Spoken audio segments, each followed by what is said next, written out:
ආරක්ෂක මොකද කිව්වේ? මෙවැනි අර්බුදයක් තියෙන ගොවි ජනතාව පාරට බැලලා කෑ ගහලා කිව්වේ මොකද්ද? වගා කරගන්න විදියක් නැහැ, පොහොර ටික නැහැ. මොකද්ද ගෝඨාභය කිව්වේ? මම හමුදාව හරි වගා කරනවා කිව්වා. දැන් හමුදාව දාලා වගා කරන්න කිව්ව ගෝඨාභයට හමුදාව දාගෙන බැරක් එකකට ජීවත් වෙන්න වෙලා තියෙනවා. මතක තබා ගන්න. ජනතාවගේ හඬට අහුම්කම් දුන්නේ නැහැ. ජනතාවගේ වේදනාවට අහුම්කම් දුන්නේ නැහැ. ඒක තමයි මේ පුපුරා ගියේ. මේක පුපුරා ඉන්නේ මොකද්ද? අර උද්දච්චතාවයෙන් හිටපු නායකයා. එයා ජීවත් වෙන උඩුමහලේ ඇමතිවරයෙකුට කෝල් එකකට ආවේ නැහැ. ඇමතිවරයෙක් මුණ ගැසුන්නේ නැහැ. අඩුම තරමේ කතා කරේ මහින්දානන්දගේ දුරකථනයකට විතරයි. මේ ඇමතිවරු කියන කතා කැබිනට් මණ්ඩලේ කතා කරන්න දෙන්නේ නැහැ. එහෙම උද්දච්චභාවයෙන් හිටපු ජනාධිපතිවරයා. හරිද? අන්න එයා තමයි මේක වග උත්තර කරුවා. ඒ නිසා තමයි කියන්නේ යාට go home කියලා ගෝඨාභය. මතක තියාගන්න.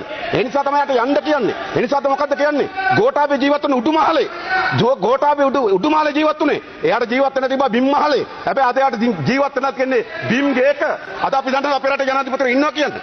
මෙවැනි අර්බුදයක් තියෙනවා. ටීවී එක දකින්නේ ජනාධිපතිවරයා, ප්‍රකාශක දකින්නේ ජනාධිපතිවරයා, ජනතාව මත කතා කරන ජනාධිපතිවරයා. කොහෙද බංකරයක ජීවත් වෙනවද? ඇයි උඩුමහලේ හිටපු ජනාධිපතිවරයා බිම්මට දාලා ජනතාවත් එක්ක වැඩ කරමින් හිටියනම් මෙහෙම වෙන්නේ නැහැ. උඩුමහලේ හිටපු ජනාධිපතිවරයා දින්නේ බංකරයක තමුන්නාන්සලා එහුම්කන් දුන්නෙත් නැහැ. මතක තබා ගන්න. එහුම්කන් දුන්නද? කතා කරාද? දුරකථනයට ආවද? මුණ ගැහෙන්න අවස්ථාවක් දුන්නද? ඇමතිවරු ප්‍රශ්නෙට එහුම්කන් දුන්නද? දුන්නේ නැහැ. එයා උද්දච්ච මානසිකත්වයෙන් හිටියේ. එයා අද බිම්මට බහින්න වෙලා තියෙනවා. ඒ නිසා මතක තබා ගන්න.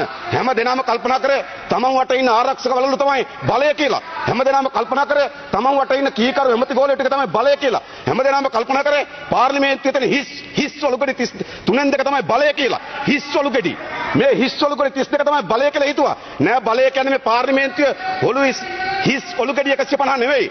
බලය කියන්නේ ජනාධිපතිවරු වටේ ඉන්න හමුදා නෙවෙයි. බලය කියන්නේ ජනාධිපතිවරයා වටේ ඉන්න ආරක්ෂාව නෙවෙයි. බලය කියන්නේ මේ රටේ ජනතාව. අන්නේ ජනතාවගේ බලය තමයි අද එළියට අවිලා තිබෙන්නේ. ඒ ජනතාවගේ බලයට බය තමයි තුස්ලිම් විවුත වෙලා ඉන්නේ.